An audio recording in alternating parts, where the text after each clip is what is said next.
So you've got a game finished. That's an excellent start. But the question now is, how do you get people to play it? And that's a lot harder than just making the game in the first place. But maybe I can help you out a little bit with that today.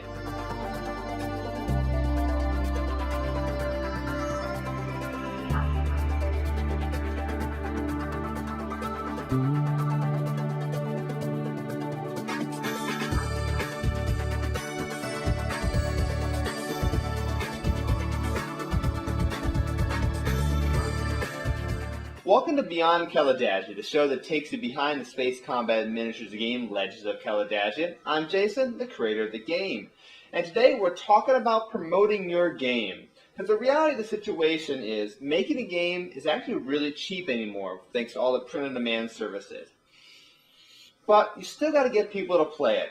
And that can take time, take a lot of money, and it can be very, very difficult. So you kind of get ready to be in for the long haul. So I'm going to share some of the experience I've learned over the past few years about what works, what doesn't, and really just, in all, get what to expect after you create your game and what to do next. So the first question you have to talk about is, are you going to go with a distributor? Now, Legends of Kalidasia has not gone with a distribution method in terms of going with the major distributors getting stores, and there's reasons for that. If you want to go with a distributor, you got to know some things going ahead of time.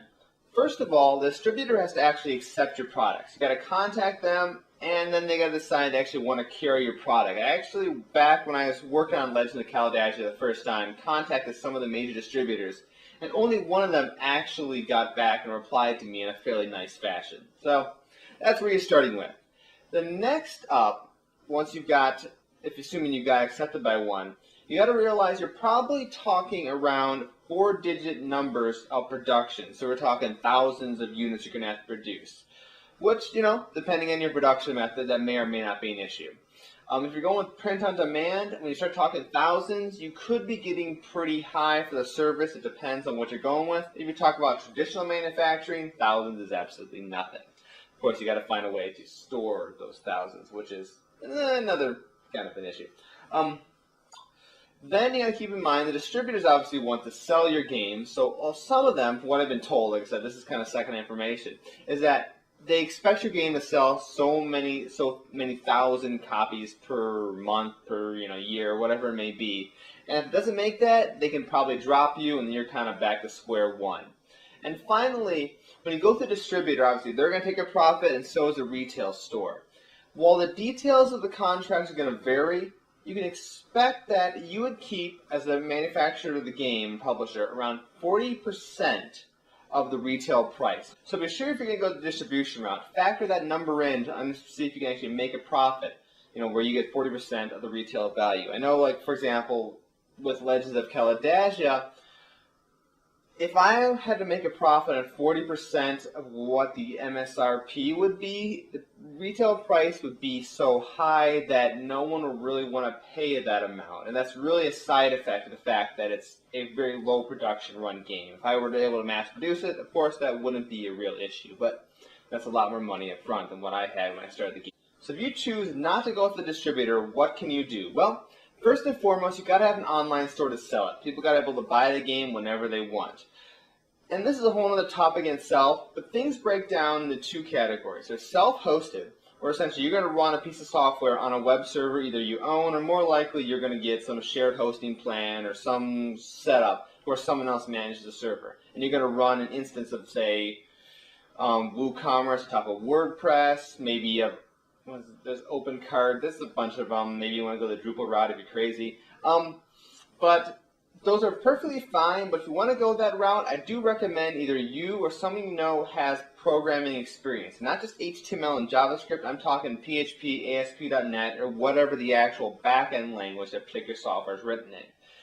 Because eventually you're going to run into problems, and you're going to have to be able to fix them yourself. And if you don't know coding, it could be very difficult, if not impossible, to fix problems. Now, the other option is to go with some sort of pre-hosted solution. There's a lot of them out there. Shopify is one of them. Volusion's another.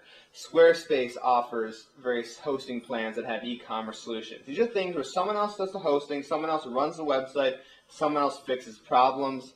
It usually comes with a higher monthly fee. We're talking $20 or $30 a month approximately, depending on what you go with. or there's other restrictions as well. But that option is great if you don't have a lot of computer experience. They set the stuff up for you. You're going to be more restricted in terms of how your website can look and feel. But, that's a trade-off you're going to get for someone else to do a lot of the technical work. So keep that in mind.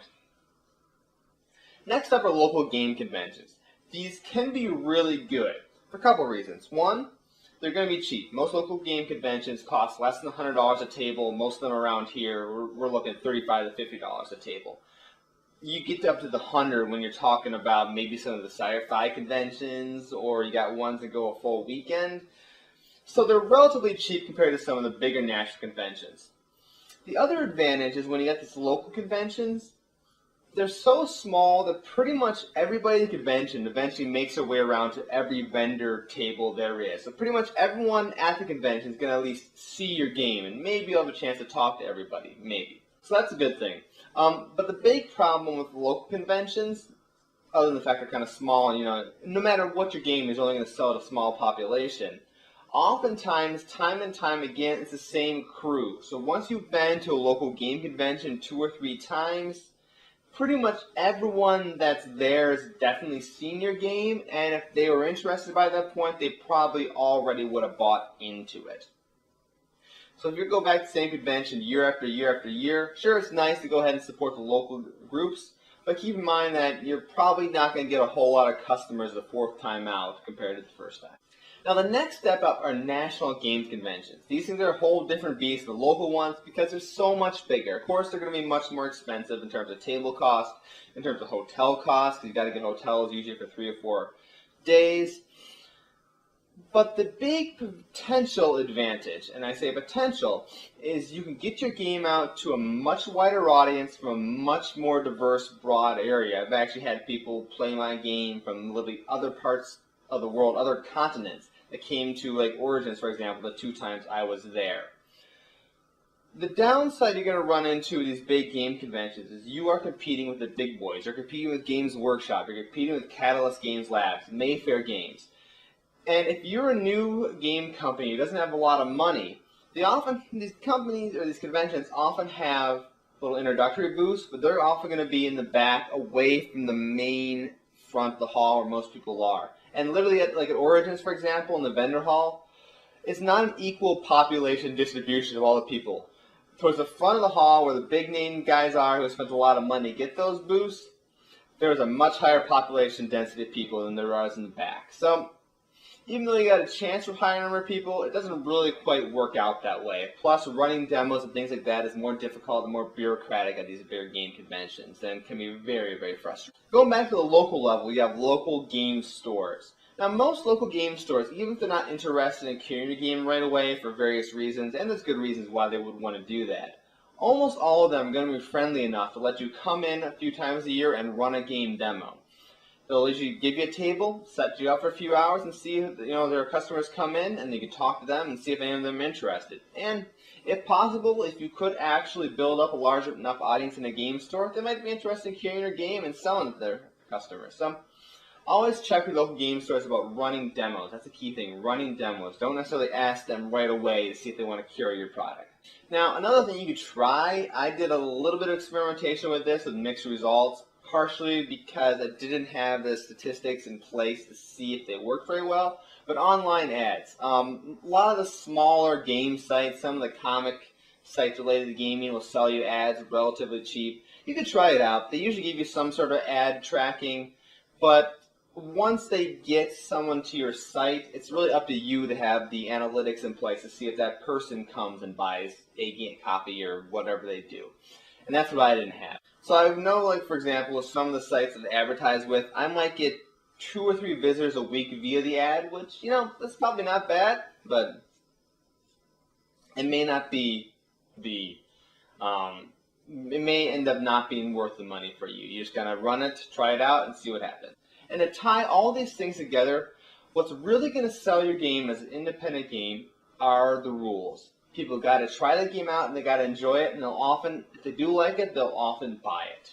Not always, but there's people out there.